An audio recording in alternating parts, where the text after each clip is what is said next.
আধুনিক যুগে বিশ্বের সবচেয়ে উন্নত এবং দেশ হচ্ছে চায়না। চায়নার একটি বিখ্যাত শহর সাংহাই। এটি চায়নার একটি মেগা সিটি। আজকে আপনাদের নিয়ে যাব এই দেখুন একটি লোকাল মার্কেটে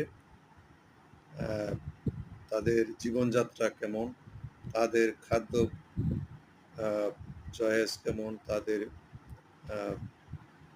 খাদ্য কীভাবে তৈরি করে। এটি একটি হোটেল, সেখানে পেডিস, তাদের পেডিস, তাদের দেশের পেডিস। ধন্যবাদ সকলকে।